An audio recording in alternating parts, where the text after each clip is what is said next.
안녕하세요. 어린이 책 읽어주는 그라피우스입니다. 오늘 소개해드릴 책은 일기 감추는 날이란 책이에요. 초등학교 4학년 동민이는 늘 일기를 써요. 일기를 쓰고 싶어서 쓰는 게 아니라 학교에서 선생님이 매일 쓰라고 해서 쓰는 거예요. 동민이만 선생님은 연세가 많으시고 체력이 굉장히 크시고 행동이 느리시지만 일기 검사는 항상 잊지 않으세요. 선생님은 아이들에게 일기를 쓰라고 하시는 건 자신을 돌아보고 훌륭한 사람이 되기 위해서라고 말씀하세요. 하지만 동민이는 자기 이야기를 누군가가 보는 게 싫고 잘못한 것도 없는데 왜 돌아봐야 하는지 일기를 써야 한다는 것에 대해서 이해를 전혀 하지 못해요. 선생님이 일기를 검사하시는 것도 싫고 엄마가 훔쳐보시는 것도 너무 싫었어요. 그리고 동민이는 같은 반 아이인 경수에게 은밀히 괴롭힘을 당하기 시작해요. 경수는 늘 학교 울타리를 넘고 다니는데 누군가 경수가 울타리를 넘는다는 걸 일기에 써서 선생님께 지적을 받았는데 그걸 동민이가 고자질했다고 오해하고 있었어요. 엄마는 동민이에게 당하지 말고 맞서라고 하지만 그게 동민이는 생각처럼 쉽지가 않았어요. 엄마는 동민이에게 경수에게 괴롭힘 당하는 걸 그냥 솔직하게 일기로 쓰라고 하셨어요. 하지만 선생님은 오히려 일기는 자신을 돌아보라고 쓰라고 하는 거지 남을 흉보라고 쓰는 게 아니라고 말씀을 하세요. 그러던 어느 날 아빠가 회사를 그만두시고 그 일로 엄마와 아빠가 다투시게 되었어요. 동민이는 그걸 일기장에 적었어요. 하지만 동민이의 일기장을 보시던 엄마는 집안일에 대해선 쓰지 말라고 하셨어요. 그래서 동민이는 결국 요즘 엄마가 슬퍼하신다며 일기를 당분간 쓰지 못한다고 적었어요. 동민이는 학교에서 선생님께 요즘 일기를 제대로 내지 않아 꾸중을 들었어요. 동민이가 계속 일기를 써오지 않아서 선생님은 검사 받기가 싫은 거냐고 물으시고 동민이는 고개를 끄덕여요. 일기를 써오지 않으면 선생님한테 열쇠를 받아서 다음날 아침에 맨 먼저 학교에 와서 문을 열어야 하는 벌을 받게 되어요.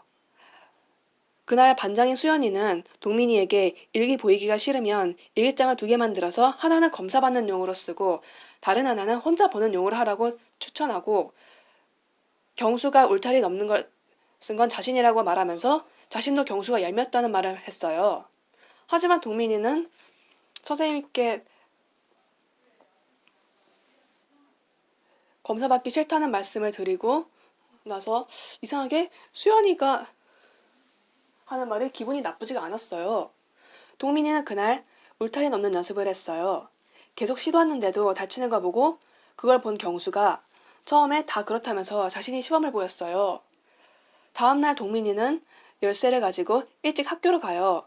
선생님이 먼저 와 계셨고 동민이에게 엄마가 아직도 슬퍼하시냐는 걸 물으셨어요. 선생님은 일기가 힘들 때는 가끔 그런 편지도 나쁘지 않다고 말씀을 하셨어요. 동민이도 기분이 그렇게 나쁘지 않았어요. 동민이는 열쇠를 자물쇠로 풀고 교실 문을 열고 들어와 새로운 하루를 맞이해요.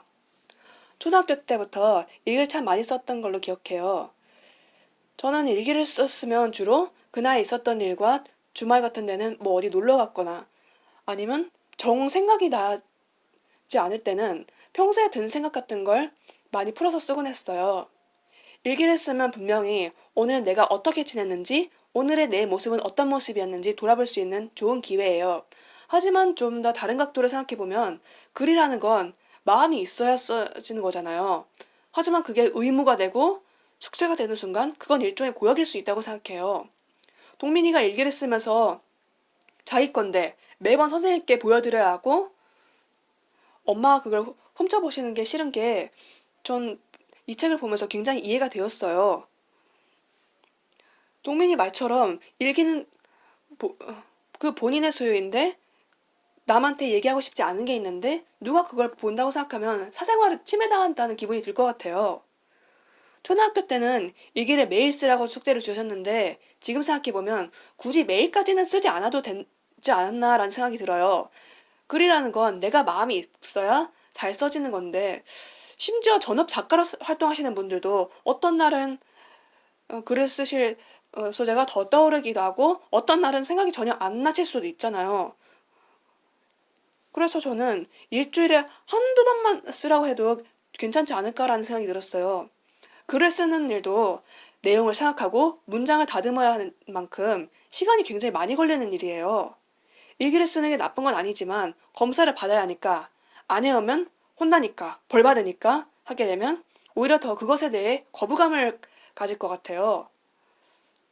아이들에게 일기를 무조건 매일매일 써라고 할 게 아니라 어떻게 해야 흥미있게 접할 수 있는지 알려주는 게 먼저라고 봐요. 그게 바로 아이들이 글을 쓰는 걸 좋아하게 되고 더 내적으로도 성장할 수 있지 않을까라는 생각이 들어요. 무조건 강제적으로 쓰라는 게 아니라요.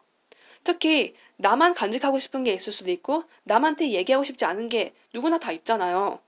동민이 같은 경우에는 엄마 아빠가 다투셨고 엄마 역시 동민이가 일장에 그런 내용을 쓰는 것을 싫어하셨잖아요. 그래서 동민이는 자신의 방법으로 표현을 했고 선생님도 동민이가 처음에 일기장을 내지 않는 걸 좋게 보지 않으시다가 나중에는 차차 동민이를 이해하시게 되었잖아요. 누구나 다 자기가 숨기고 싶은 게 있고 직면하기 싫은 문제가 있어요.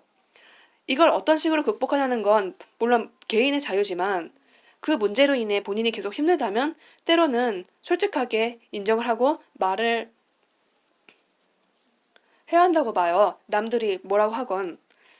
동민이는 일기 검사 받는 게 싫다는 걸 자기 생각을 표현함으로써 선생님도 동민이에 대해 좀 더 깊숙이 이해하시고 동민이도 조금은 자란 자신의 모습으로 새로운 마음가짐으로 하루를 맞이하게 되었죠. 그리고 이 책을 보면 울타리에 대한 언급이 여러 번 있었잖아요. 울타리라는 게 바로 이 아이들이 성장을 위해 넘어야 할 장애물에 대한 도전을 의미하는 것 같아요. 누군가는 쉽게 울타리를 넘어가는 반면 또 다른 누군가는 울타리를 보면 지레 겁을 먹거나 시도하더라도 몇 번이고 넘어지고 상처가 나기도 하잖아요. 하지만 울타리를 쉽게 넘어가는 그런 아이들을 보면 뭔가 끝까지 포기하지 않고 노력과 도전을 통해 그렇게 숙련된 모습을 보였던 게 아닌가라는 생각이 들어요. 자신이 직면한 문제인 만큼 본인도 적극적으로 그 상황을 극복하고 노력하라는 자세와 실천이 가장 중요하다고 봐요. 그걸 극복할지 말지는 본인의 의지를 어떻게 해야 될지 그런 것도 생각해보면 다 본인 선택이에요. 그리고 그것을 뛰어넘고 시간이 흐른 뒤 자신을 돌아보면 모든 게 별게 아니었다고 느껴질 날이 오는 거잖아요. 무엇을 시작으로 성장을 결심했건 우리는 모두 매일매일 더 나아진 모습으로 하루하루를 살아갈 것이라고 믿어요. 이 책을 한번 꼭 읽어보시길 바래요. 자, 오늘은 여기까지만 하고 다음에 찾아뵙겠습니다. 감사합니다. 영상이 마음에 드셨다면 좋아요, 구독 꾹 눌러주시고 주변 분들에게 꼭 추천해주세요.